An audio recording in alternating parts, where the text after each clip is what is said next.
Hey, it's Sam here, back with you. Last one of the day here as we sit, well, it's about noon on January 4th, Thursday, January 4th. So I had a few members ask me about NXT. So this is the 12 hour of NXT to Bitcoin. This happens to be on Polo. So I guess I've got some people that are underwater on this. This is a tough one. So this is the dark side of crypto, right? So this is the pump and dump scenario that we do see quite often. So what do you do if you're in this? Well, of course, one thing to consider is you cut and run, just take your losses and just move on, try to recover in the next few trades. But if you are long and you're looking for a lifeline in the context of, well, could there be some recovery here? Are we dead? Are we just going back to the all-time lows? It's a bit early to make that kind of call. It certainly doesn't look great, and we have this tendency here for the markets to pump and then dump, and here it's all relative to degree. But it's an attempt to break, and then it sells off, and it's a break, and then it's a sell off, and then we had a fairly good-sized one here. And now we're just giving it all back. So there's some things to see here that could be beneficial that we might have a look at. So let's go look at it. So you can see that what I've done here is I've just wicked off the absolute lowest low, so I could when it just makes it easier to do some pulls on it, some fib pulls. So as we sit here now, there's a long shot case to be made that we may be putting in a very deep two. It's possible. So let's. My machine. I'm running a lot of stuff on my machine today. All right, let's look at this now. So let's go down to the let's go to the 4 hour. Start there and then look at it. Okay, so here's what we have. So now we can identify this as a completed 5-wave structure. That's the benefit of hindsight. Okay, so it's very easy to see how people got caught getting long on this because we had this beautiful series up here, and there was a case to be made that this could have been the 3 here. It certainly was the most impulsive, the largest wave. Remember, the third doesn't have to be the longest; it just can't be the shortest. So with the benefit of hindsight now, we can go back and look at this and say, well, is this possible that we have a 1-2? Yeah, it's possible, and we can kind of open this up. I'm going to go down to the 1 hour and kind of make the case here as to what we're seeing here, and is there a chance that this starts to come back? Well, first let's work through the lesson of understanding how you might have known that this was completing here, and buyers here at the on the assumption that this was a third. Maybe this is a little bit of market tuition, something that you can learn. Now, I'm here. This is in regular scale. There's not much advantage here in moving to log scale, which can be advantageous when you have these huge ranges. So since we don't get much benefit from that, I'm going to leave it out of log scale. So we can look at this and say, well, we know now we have a 3, 4, 5 that completes.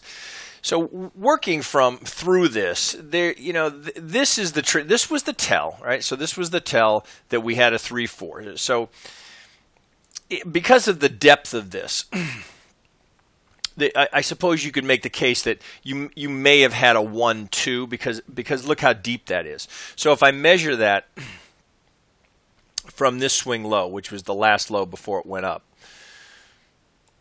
well, we come. It's kind of hard to see it there. Let me open that up so we can see it better. So we come just a tick ahead of the 50 for the fourth, and you get a very clean ABC, right? So it's just this was very good technical trading. There's the Vegas wave offering some support. So I mean, it was all there for the long. The long was all there.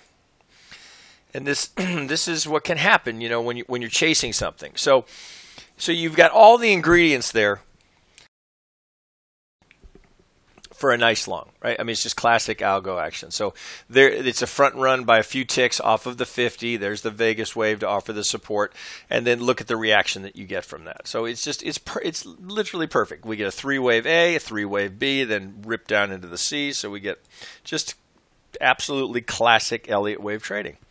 So looking at that, so I got to scrunch up a little bit more. Let me pull back out here.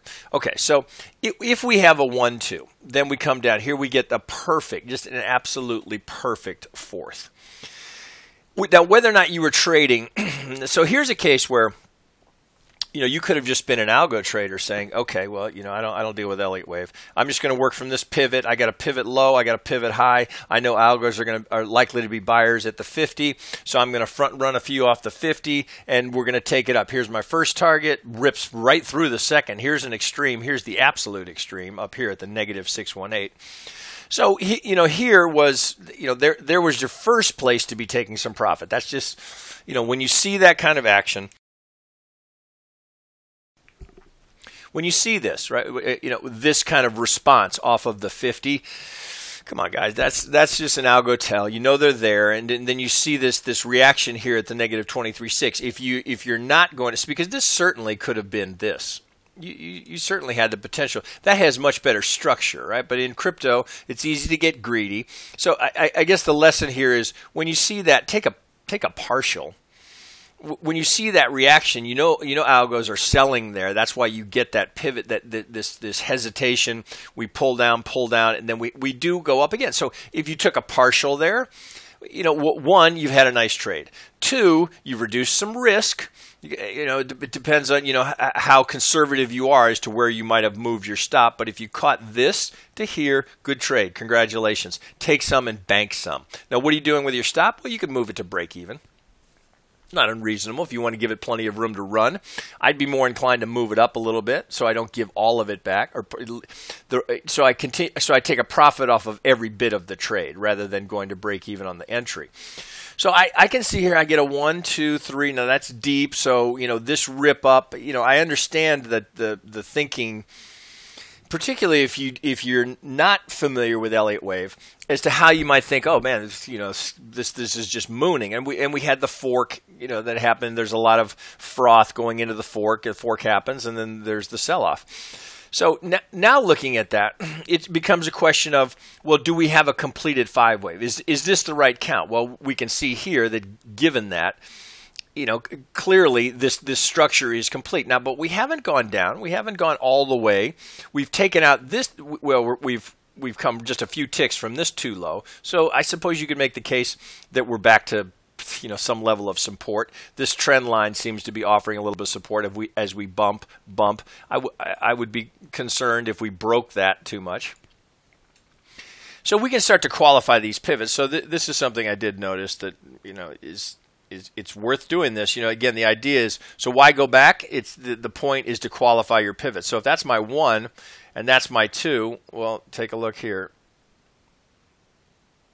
I mean, if I get it right on it, it's to the tick. So there's the 2618, right? It's classic algo activity. I promise you that doesn't happen randomly. Doesn't happen randomly. So we've got a good hard pivot here. So we know these pivots all qualify. So we can look at this and say, okay, now did it trade technically? Well, he sure as hell did. So this was good. This was a tick in front of the 50, right at the Vegas wave. You got, if you're looking for the long, that was your trade. That was your home run ball. Now to be buying it up here or to not be banking your profit at the 2618. I'll go back to that's some market tuition. A 2618 is an extreme move. I don't care if we're talking crypto or not.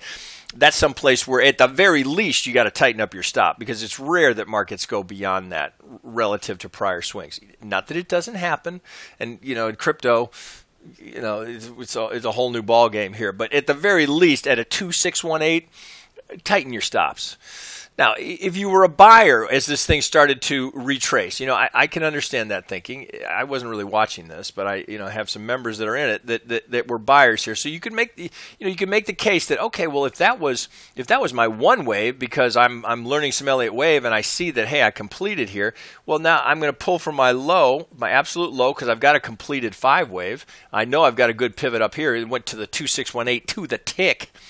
So I know I've got, so here's my absolute low, here's my absolute high for NXT, at least on Polo.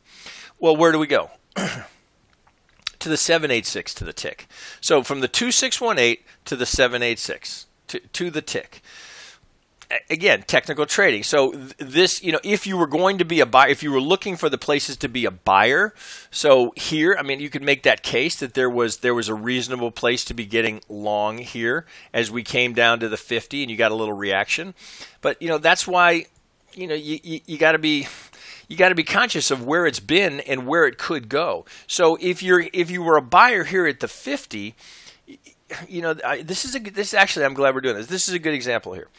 If you're a buyer here at the 50, you got to look at that and say, well, I know, excuse me, I know, we don't need those just yet, that a second wave can go anywhere from the 50 to the 786. And while, we like to be buyers at the 50, or the 618, I mean, this is a reality. It can go that deep, and in this case, it does. So if you were a buyer here, could you really afford that level of a stop? I've got people that are underwater in this, and they're kind of stuck in it. I mean, that's a pretty good size move there to be able to be. So in effect, what you're doing now is you're just burying funds there because you're just waiting. You're waiting to try and get well. Maybe we can get back there. Maybe not. Maybe it takes. I mean, we saw when we looked at the 12-hour, there can be long extended periods of base building before there's any traction back up to the upside.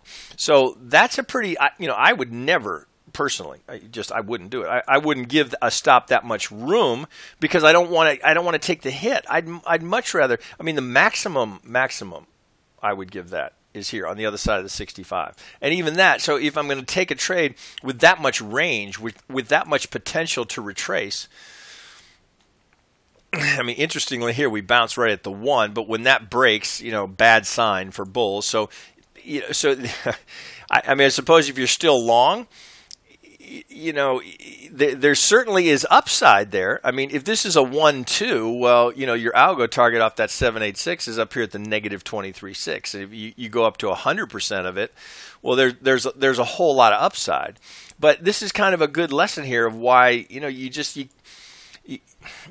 can't make assumptions here. You've always got to play defense with your capital. What if this goes right again? So let's say you're thinking, as an Elliott trader, thinking, okay, well, I've got a completed 5-wave sequence. I know a 2 can go anywhere from the 50 to the 786. If you still want to be a buyer at the 50 and you've got to give it that much room, well, that should be affecting the size of the position that you're putting on. So sure, you're underwater now, but it shouldn't be, half your account in that trade.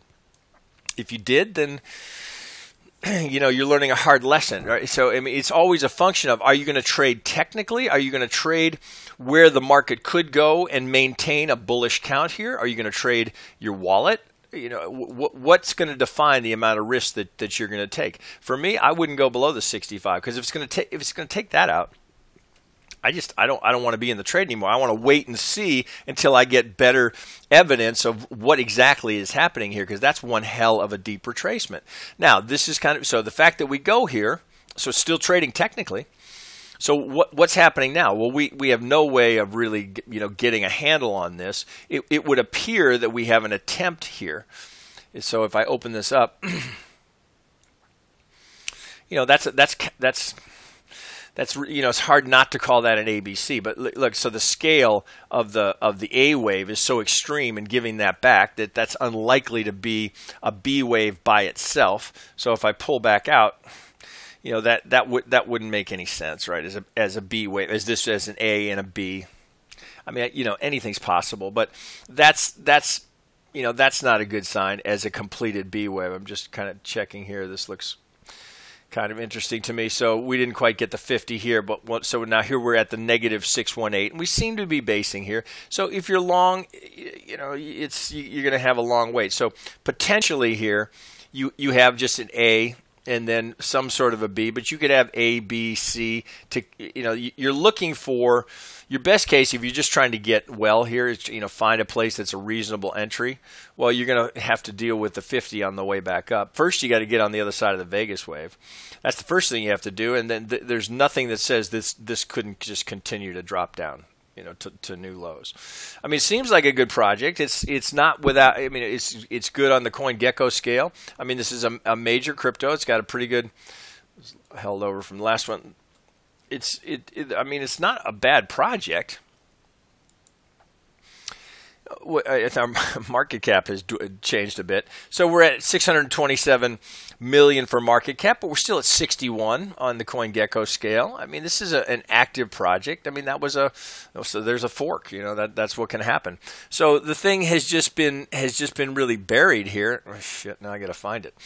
Where did I put it? There it is. So the thing has just been buried. So maybe your best case is that you're basing here.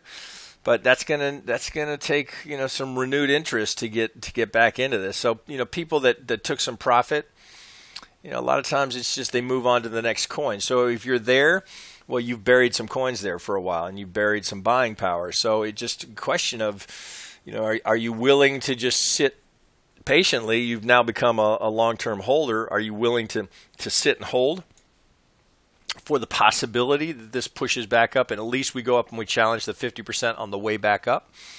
It's a tough call. The mistakes have already been made, so now it's just a question of, do you take the loss and reevaluate? Do you just keep your capital buried there and hope that you get some traction to start taking partial profits on the way out, or are you looking again long term? Because if I pull back out to where that could go, if that's 1-2, that you certainly got plenty of upside. I can't even see them. I got to let's go to the 8 hour, see if I can get them up there. So there's your potential 3. Crazier things have happened. So if you're in that, you're going to have to just be patient. And my suggestion would be if you start pushing up towards any of this activity, unless there are new developments or changes that are happening within the the NXT ecosystem of where the opportunities are, how that project is developing, I'd be looking for exit ramps to just move on to the next trade. And lesson learned. Hopefully that's not a mistake that you repeat in terms of giving a market that much room. Okay, guys, I went kind of long on that one. All right, I'll wrap it there for the day.